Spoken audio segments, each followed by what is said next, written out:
to see this.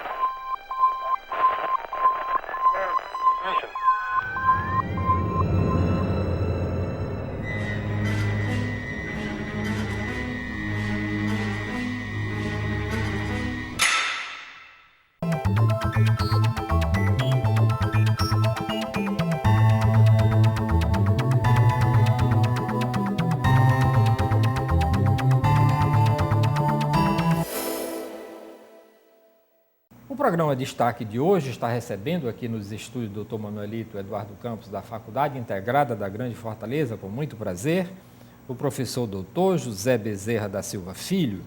Ele é doutor em Engenharia pela Universidade Federal de Campina Grande e Universidade de Maryland do College Park, dos Estados Unidos. Tem 2 anos nos Estados Unidos, fez mestrado em Ciência da Computação pela UFCG, graduação em Matemática pela Universidade Federal de Alagoas. É diretor-presidente do Instituto de Capacitação Business School Brasil, BSB, elaborou, fundou e coordenou o curso de mestrado em Informática Aplicada da Universidade de Fortaleza, Unifor. Elaborou e coordenou 17 cursos de especialização lato sensu, é consultor ad hoc do Ministério da Educação e Cultura para autorização e reconhecimento e avaliação dos cursos de graduação, examinador do Governo Federal e do Prêmio Ceará Gestão Pública do Governo do Estado do Ceará. É professor há mais de 10 anos, ministrou disciplina dos cursos de graduação, de especialização e de mestrado. Orientou 12 dissertações de mestrado defendidas, foi diretor de Tecnologia da Informação e Comunicação da Autarquia Municipal de Trânsito, Serviços Públicos e de Cidadania de Fortaleza, AMC. Atualmente coordena o MBA em Gerência de Projetos na Faculdade Ateneu e trabalha há 33 anos no Banco do Nordeste do Brasil. Professor, muito obrigado pela sua participação aqui no programa Destaque. E eu queria saber, aqui, eu dando uma olhada no seu currículo, e quando foi que o senhor conheceu e teve o seu primeiro contato com essa história de computação? O senhor é lá do tempo daquele computador gigante, né, do tamanho de um caminhão? Primeiramente eu queria aproveitar para agradecer a oportunidade, à Faculdade de Grande Fortaleza por essa oportunidade, o professor Jonas da Silva. Jonas Luiz, né? Isso, da Silva. Da Silva de Capuí, né? Vírgula de Capuí, tem que dizer a vírgula. Por essa oportunidade. Mas o meu primeiro interesse por computação, eu estava fazendo meu curso de matemática na Universidade Federal de Alagoas e ouvi falar de computação, então fui a uma livraria e comprei um livro de computação.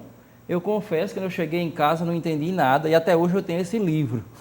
Não entendi nada sobre computação. Então foi daí que surgiu o meu interesse pela computação. Depois eu fiz uma seleção para trabalhar no Banco do Nordeste e trabalhando em Maceió, o banco fez uma seleção interna para selecionar pessoas para trabalharem como operador de computador, antigamente no mainframe, né? Você trabalhava no subsolo. Então eu fui um dos selecionados, vindo aqui para Fortaleza, tive a oportunidade de conhecer o mainframe e trabalhar nesse grande computador da época, que é praticamente o que existia, né? Aí foi depois que...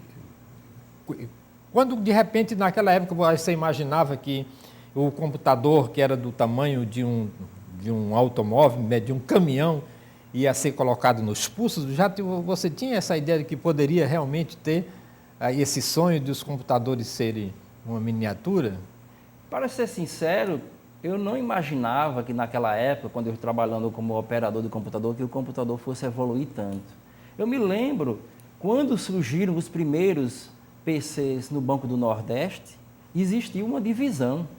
Aqueles tradicionais que levavam os PCs, os computadores de mesas, como brincadeira e não acreditavam, achavam que aquilo ali não tinha futuro e existia uma resistência aos colegas a quererem migrar para o PC. Eu fui um dos primeiros que pedi para migrar para a área do PC.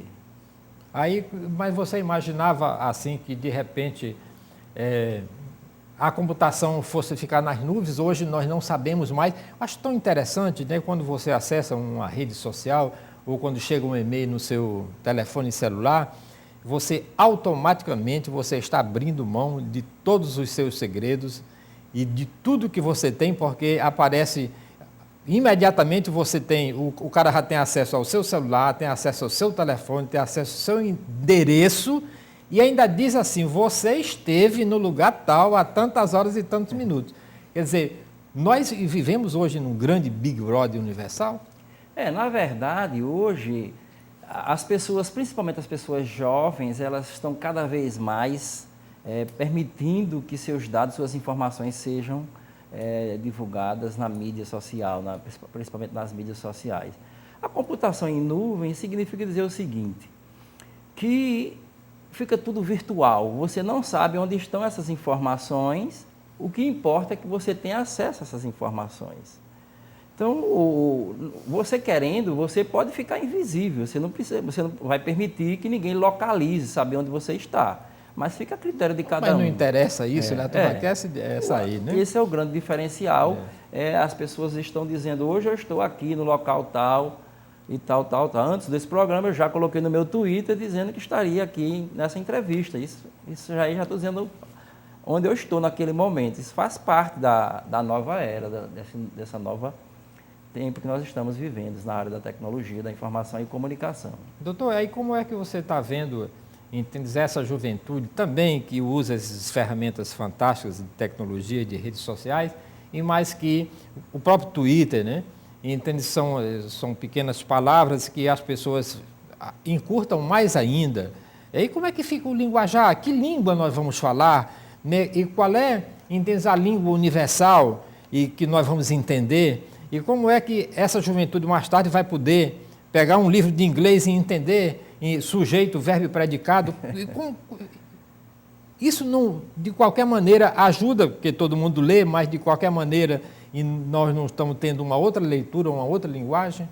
Bom, professor, eu recentemente eu estava assistindo um programa na TV Cultura e um professor de português falando o seguinte em relação a essas mudanças. E ele falou que o português que nós falamos hoje, daqui a 20, 30 anos, será uma língua como o latim é para a gente, porque vai surgir uma nova forma de comunicação. Já tem estudos científicos comprovando que existe uma redundância muito grande nas línguas, já tem comprovando isso. Então, a tendência é cada vez mais as pessoas tentarem falarem de uma maneira mais rápida, mais precisa. Tenho certeza que vai existir o verbo, vai existir o predicado, mas talvez em 2, 3 letras, que vai ter o mesmo significado. Porque, na verdade, o que importa é comunicação. Se você tem uma maneira... Qual é a vantagem dos jovens? Que eles estão conseguindo se comunicar de uma maneira mais rápida e, por que não, e não mais eficiente. Com várias pessoas ao mesmo tempo. E por que não dizer mais eficiente? E com vários ao mesmo tempo, né? Exatamente. Não é isso? Eles não conseguem falar com os 10, 12 assim ao mesmo tempo? Simultaneamente, eles estão. E qual é a grande vantagem disso aí? É o compartilhamento das ideias. Porque a minha ideia, às vezes, precisa de um pequeno... que alguém complementa aquela ideia. Então, essa juventude, essa turma jovem que está o tempo todo interagindo na internet, tem essa vantagem de facilitarem, de trocarem ideias. E isso vai ter um ganho fenomenal, inclusive para a própria humanidade. E como você vê também a importância da internet no trabalho científico hoje? Entende? Hoje também... inclusive para ajuda na área de medicina e na área de biologia, nem se fala, né, na área científica. Os cientistas, através da computação, da grande verdade, estão descobrindo, inclusive, a partícula de Deus. E foi muito importante para o avanço da ciência, essa tecnologia da comunicação e da informação global e simultânea e plana no planeta Terra? Com certeza. Eu vou exemplificar, eu estava fazendo meu mestrado na Universidade Federal de Campina Grande, e quando para fazer um mestrado, você tem que ler um grande número de artigos, de livros, e nós selecionávamos aqueles artigos em papel, depois ia na bibliografia, tinha uma referência. A gente ia lá no sistema Comute, que até as universidades federais ainda tem esse sistema. Você ia solicitar um artigo, Um mês depois aparecia aquele artigo e você olhava e dizia, não tem nada a ver com o que eu estava esperando, porque praticamente você mandava buscar o artigo pelo título. Já com a internet, isso facilitou demais o conhecimento, porque você em tempo real, você está sabendo o que é que está acontecendo nas melhores universidades do mundo. Hoje você pode, pela internet, assistir as aulas da Universidade de Harvard, que são transmitidas simultaneamente em tempo real. É verdade. Qualquer pessoa do mundo hoje pode ter acesso a essas informações, não é mais um MIT privilégio. também, né? Tem várias aulas. Isso. E o conhecimento, quanto mais ele é distribuído, mais ele é valorizado.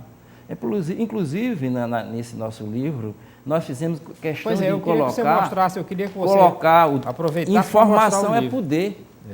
Tecnologia da informação e comunicação para gestores. E conversando com um professor, ele falou, professor Bezerra, inclua essa informação é poder, porque na verdade o que nós estamos falando aqui é de informação, de informações, né?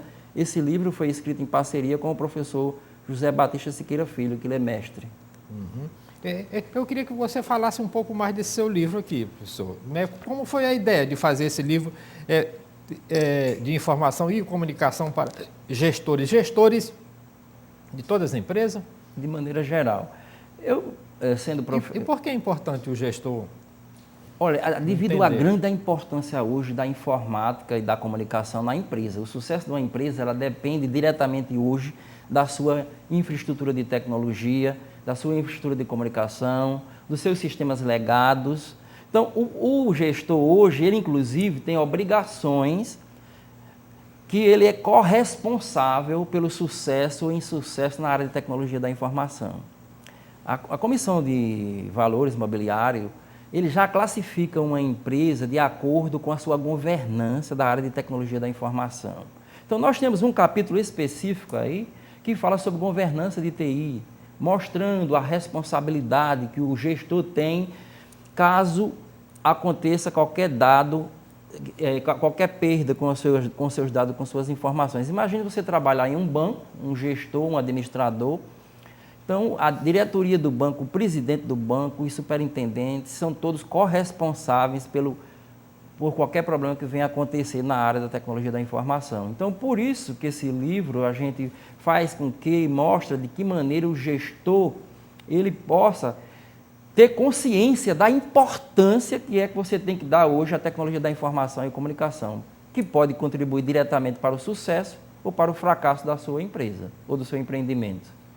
O senhor está dizendo com isso que o seu José da Bodega, um dia ele vai ter e que entender de gestão da comunicação e da informação para poder gerir o seu negócio da bodega? A tecnologia hoje está se tornando cada vez mais fácil. Isso faz com que as pessoas comecem a utilizarem o computador sem nem precisar ter conhecimentos. Então, com certeza, para que o senhor José da Bodega possa controlar a sua empresa, ele vai precisar de um computador, que não necessariamente será ele que vai utilizar, mas alguém vai ter que dar entrada, fazer a entrada das informações e as saídas, porque as grandes empresas só cresceram graças à tecnologia da informação, porque sem informações você não consegue tomar decisões. Para tomar decisões você precisa de dados e informações, que isso aí você vai gerar novos conhecimentos. Então, com certeza, mais cedo ou mais tarde, o senhor da bodega lá, ele vai precisar da computação para que o negócio dele se mantenha atualizado.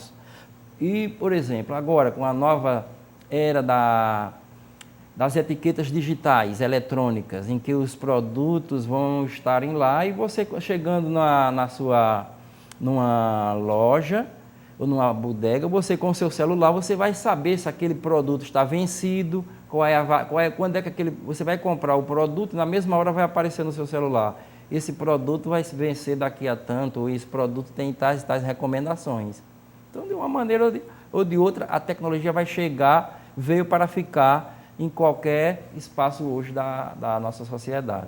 Recentemente, um cientista da computação disse que computador não ia durar, celular não ia durar mais do que 2 ou 3 anos, né? Porque viriam outros equipamentos que a gente não sabe nem o que é. Que ainda hoje o telefone celular, ele telefona mais muito pouco, né? Só de vez em quando, né? Ele é tudo além de telefone, né? Mas isso não facilita que, de repente, o gênio do mal, eu sempre estou pensando no gênio do mal, né? Aparece no dia que o seu Zé da Bodega, que resolveu informatizar a sua bodega e todas as bodegas do planeta, aí o seu Zé da Bodega tem, entendes, ele não tem o conhecimento que tem, por exemplo, o Banco do Nordeste, né? Certo? Aí esses piratas do mal, certo, vão começar a entrar em reação em cadeia nas bodegas do seu Zé e vai tirar todo o dinheiro de todas as bodegas. Mas esse cara não vai ficar milionário, não, professor? Professor, é o seguinte, a informação, ela tem o seu poder. Então, isso que o senhor está falando aí é você ter informação, o conhecimento das que estão em cada bodega. Alguém pode, com essas novas etiquetas, passar na frente da sua loja e saber qual é o seu estoque, sem precisar entrar. Ele com um sistema que captura essas informações. Tem na vida tudo tem os prós e os contras, mas, por exemplo, você pode passar numa farmácia e saber se tem um remédio falsificado, você pode saber se tem lá um remédio que já está fora da validade. Então, tudo na vida tem os prós e os contras. Tenho certeza que muita gente vai abrir mão das suas informações, dos seus dados, para que tenha acesso a essa tecnologia. Professor, por exemplo, vamos pensar aqui de repente nessas cidades digitais, né? Hoje, até o Ceará agora vai ter 10 cidades digitais, né? A importância e para as pessoas comuns que nunca tiveram acesso, por exemplo, à internet em momento algum, isso vai ser bom. Eu lembro daquele do Gilberto Gilde que fala de uma vida pós-televisão, né? Ele tem até um livro sobre isso, e fala da infinita largura de banda que vai revolucionar o mundo, e que o Bill Gates disse, né, que de vez em quando quando o Guide fala, às vezes ele não acredita, mas ele sempre presta muita atenção no que ele fala, e essa infinita largura de banda que vai acontecer no mundo vai facilitar, por exemplo, e que pessoas lá do interior do Amazonas possam utilizar a educação à distância, que eu chamo de quinta geração, e para aprender coisas que seriam inimagináveis e que ela pudesse ter conhecimento, e que se essa mesma tecnologia da comunicação e de informação e com essa realidade virtual, entende, os alunos de uma escola primária do interior do Ceará, lá dos Iamuns, elas podem aprender através da realidade virtual, conversar com o Platão, e acompanhar as suas aulas lá no simpósio? Com certeza. Essa é uma tendência natural, porque através e por meio da virtualidade, você vai poder simplesmente entrar lá numa escola lá do Maranhão, um aluno ele vai poder entrar num laboratório virtual e vai poder fazer experimentos científicos que antes eles precisariam de estarem num super laboratório caro. E hoje não. Devido a essa tecnologia, a escola vai poder, o governo ou alguém vai poder oferecer essas informações, esses sistemas que os alunos vão poderem acessar essas informações e fazerem os experimentos sem precisar entrar num laboratório real. Eu já vi recentemente um curso de Química, em que todos os experimentos são realizados de maneira virtual. Você faz todos os testes, sem nenhum perigo, né? Sem nenhum perigo, e o aprendizado é o mesmo, não tem diferença, porque já tem estudo científico comprovando aquele aprendizado que você faz de maneira virtual tem o mesmo resultado que você fizer na prática. E isso também não poderia ajudar a medicina, principalmente na prática de cirúrgica, de você conhecer verdadeiramente, né, cada órgão humano? Isso vai facilitar a vida de todo mundo. Desde um cirurgião até um mecânico, que ele vai poder simular ou consertar o seu carro no laboratório. Ele vai poder lá ver como é que faz, ele quer trocar uma determinada peça do seu carro, ele vai lá e os sistemas vão vão mostrarem como você vai fazer para trocar aquela peça. A mesma coisa será usada na cirurgia, que o próprio médico ele já tem condições de estudar, praticar virtual.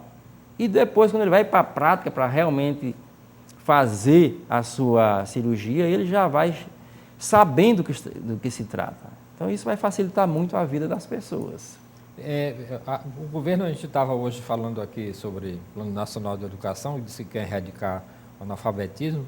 Entende? Tem sentido ainda existir pessoas sem nenhum estudo em um país e que está impregnado de informação e da comunicação, professor? Eu acredito que não, porque se você quer modificar uma cidade, um país, tem que investir em educação. Esse é o que é o diferencial na formação de um país. A nossa presidente recentemente até falou que se você quer mudar um país, você tem que investir em escolas e na educação, na formação dos alunos e dos professores. E com certeza nós vamos ter um estoque de pessoas analfabetas, mas com o tempo, a tendência com as novas tecnologias, com as novas facilidades, é que no futuro bem próximo não vai existir mais, por exemplo, no Brasil, analfabetos. Porque essa nova facilidade hoje faz com que você tenha a maior facilidade de acesso às informações à escola. Mas quem é que vai ensinar, professor? Porque eu estou fazendo essa pergunta de ensinar, porque se você olhar nos países asiáticos aí, o professor geralmente é escolhido aquele melhor aluno da classe, de maior capacidade de compreensão e que tenha um amor profundo pelo ensino e pela aprendizagem, e esse professor é o guia. Aqui no Brasil, se você chegar em uma sala de aula do 2º grau e perguntar quem deseja ser professor e mostrar uma tabela de quanto ganha um apresentador de televisão lá no Rio de Janeiro, né, e quanto é que ganha um professor por mês, né? Lá o cara ganha 4 milhões, o professor ganha 1.000 e parece que é 1.000 o salário nacional, né?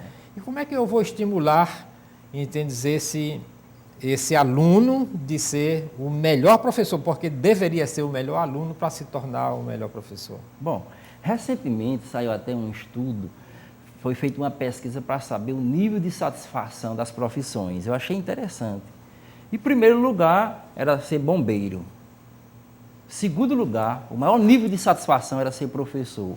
Porque o professor, ele faz aquilo com amor, com alma. Ele não pensa nem só na parte da remuneração, que é importante em qualquer profissão, mas é uma profissão que quem é professor, geralmente, quando você está doando, você se acredita. Então, o professor tem essa fase que faz com que você se sinta bem você quando está na sala de aula, transmitindo informações e conhecimentos. Em relação à remuneração do professor, o que está observando em nível mundial é uma valorização do professor. Nós estamos vendo aí mudanças cada vez na valorização dos professores. E isso, a educação, ela está ficando muito importante no mundo inteiro. Grandes empresas, grandes universidades já descobriram, né, a importância da educação. É um grande negócio. Se você observar o volume de dinheiro que são gerados com educação no Brasil e no mundo, isso é a prova que esse é um negócio que veio para ficar. E, consequentemente, o professor ele vai cada vez mais sendo valorizado e reconhecido. Isso é uma tendência natural, assim eu penso, que isso é uma questão que acontece naturalmente, a valorização do professor. Eu mesmo já venho observando isso no nosso mercado. Professor, eu queria fazer uma pergunta aqui, mostrar seu livro de novo. Eu vou ler de novo aqui, ó, Tecnologia da Informação e Comunicação para Gestores. Informação é poder. Quando você fala de gestores, você está falando de empresas, né?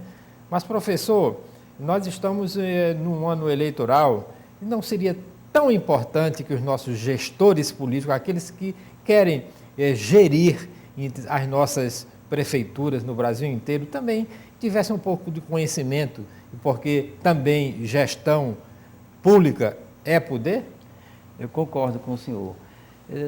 Nós acreditamos que o político ele tem que ter hoje um conhecimento diferenciado, principalmente tanto da área que ele vai atuar, como da área de tecnologia, da informação e comunicação. Não se admite mais um político hoje que ele não domine bem as ferramentas sociais, que ele não domine a tecnologia, porque uma maneira mais fácil de ele falar com o povo é através das mídias sociais.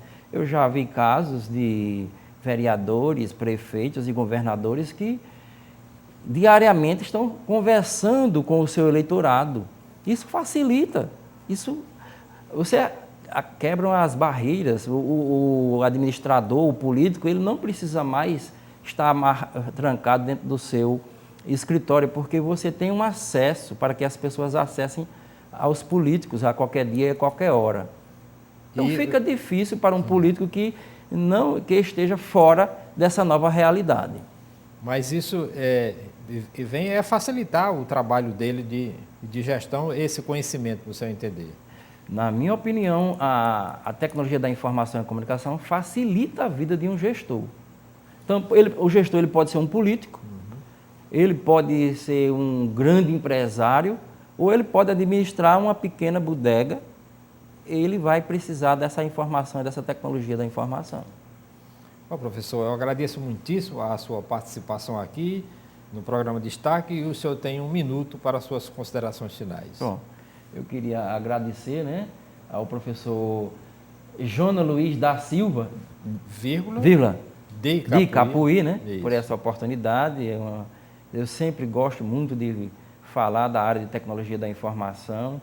Então, nesse livro, nós procuramos tratar de maneira bem prática e bem fácil, tornar que seja um tema que qualquer pessoa possa entender e compreender e desmistificar o que é a tecnologia da informação e comunicação. Então, aproveito para agradecer à FGV por essa oportunidade.